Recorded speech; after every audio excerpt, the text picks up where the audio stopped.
জুলাই অভ্যুত্থানের পর পুনর্গঠিত আন্তর্জাতিক অপরাধ ট্রাইব্যুনালে বিচার শুরু হয় আওয়ামী লীগ আমলে গুম, খুন ও জুলাই হত্যাযজ্ঞের ঘটনার। ইতোমধ্যে রায়ও হয়েছে ৩ মামলার। আগামী মাসে রায় ঘোষণা হবে আরও একটি মামলার। এছাড়া সাক্ষ্য গ্রহণ ও মামলা প্রায় শেষের দিকে আছে আরও বেশ কয়েকটি।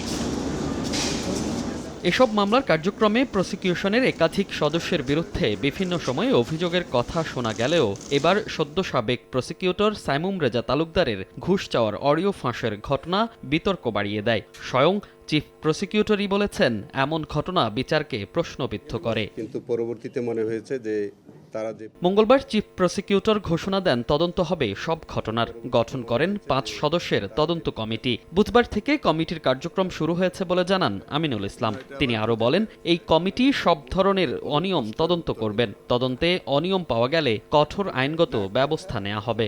আমাদের এই ফ্যাক্ট ফাইন্ডিং কমিটির মূল বিষয়বস্তু হচ্ছে আমাদের প্রসিকিউশন টিমের কোনো সদস্য বা সংশ্লিষ্ট কোনো ব্যক্তিবর্গ যদি কোনো অনৈতিক কর্মকাণ্ডের সাথে জড়িত থাকেন, সেই বিষয়টি আমরা তথ্য উদ্ঘাটন করব।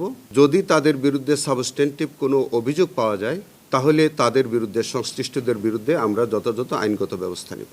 এদিন আন্তর্জাতিক অপরাধ ট্রাইব্যুনালে আওয়ামী লীগ নেতা কামরুল ইসলাম ও ওয়ার্কার্স পার্টির সভাপতি রাশেদ খান মেননের মামলার শুনানি হয়। তাদের বিচার শুরু হবে কিনা সে বিষয়ে ৩০ মার্চ আদেশ দেবেন ট্রাইব্যুনাল। এছাড়া সাক্ষ্য গ্রহণ হয় আরও বেশ কয়েকটি জুলাই হত্যাযজ্ঞের মামলার।